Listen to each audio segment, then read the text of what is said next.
Hello. I'm inside this afternoon, inside the empty church. I've been thinking about churches in the Bible.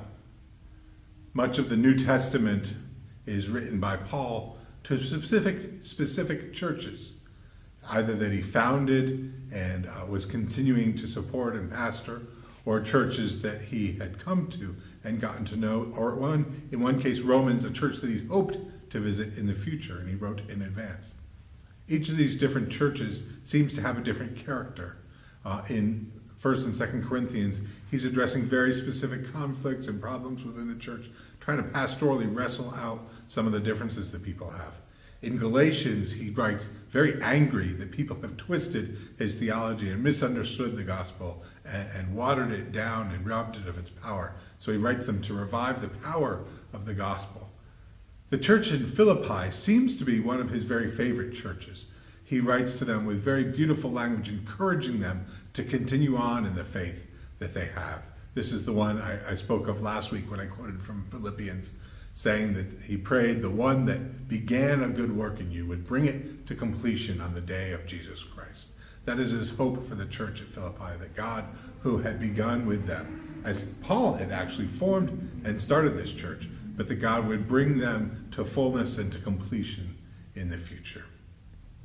The story of how Paul came to found the church in Philippi is found in Acts chapter 16. There are slightly different versions of these stories in the epistles, the letters of Paul, and in Acts, the narrative about Paul that was written by the same author as the Gospel of Luke as one long story. But it's interesting to see the beginning of the church and then to read the letter. In Acts chapter 16, Paul and Timothy are in Asia Minor.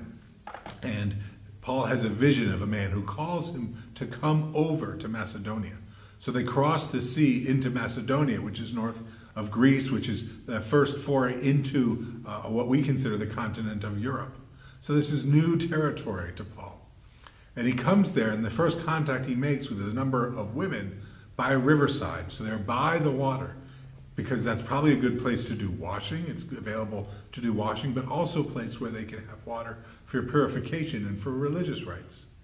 He describes these women as God-fearers, as people who were not Jewish but Gentile, but had learned about the God of Israel and were growing in faith and beginning to understand that there was one God who is creator of the universe, and that they could be faithful to that God and to the faith of Israel. So Paul talked to Lydia. Lydia, it says in the Bible, was a seller of purple cloth. Purple cloth would be expensive. It would be made with expensive dyes, and would be bought by people who could afford such a cloth. So she was really an entrepreneur and perhaps a successful businesswoman. In Philippi, in the Roman territories that were influenced by the Greek culture, women had more autonomy and independence than they had in the Hebrew, in the Jewish world. So she probably had the ability to do business, to own property, to be her own boss. So Lydia is this independent woman who's a God-fearer, and Paul talks to her about Jesus Christ. And she comes to believe, and she's baptized right there on the spot in the water. The other way the church in Philippi got started was that Paul and his companion Silas were thrown in jail for creating a disturbance in the public square. And in jail that night, they sang hymns and psalms to God.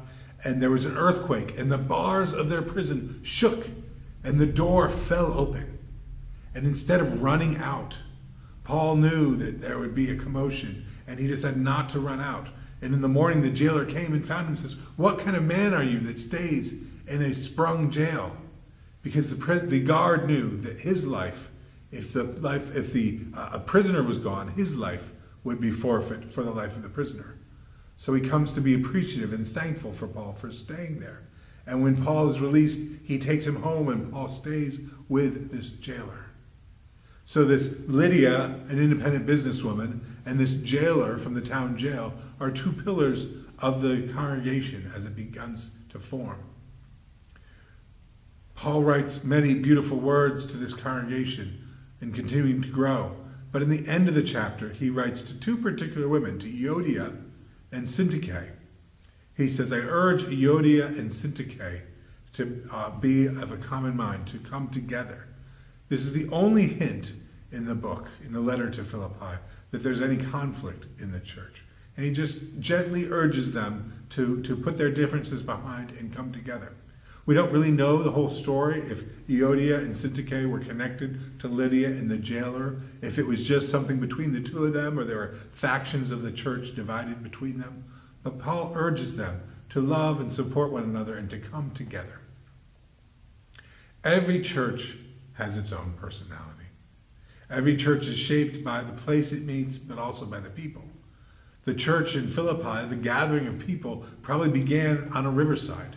It probably met in a home, maybe the home of Lydia. She would have been able to afford a larger home, perhaps with an outside courtyard, or maybe the home of this jailer, or Euodia, or Syntyche. They met in people's homes to begin with. But the church is the people.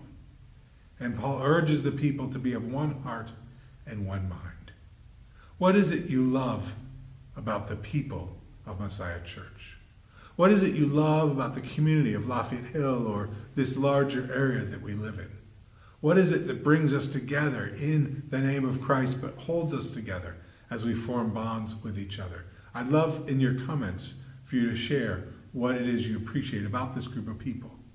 And let us continue to be of one mind. Let us continue to call and check in on each other, to encourage one another. These are difficult times. We're all feeling stress, and it's times that we need to reach out and appreciate and care for one another. Let us leave not one person behind, but remember to be in touch with each other and to care for each member of the community. Tell us in the chat what you love about Messiah Church, about the people you've known here, about this community.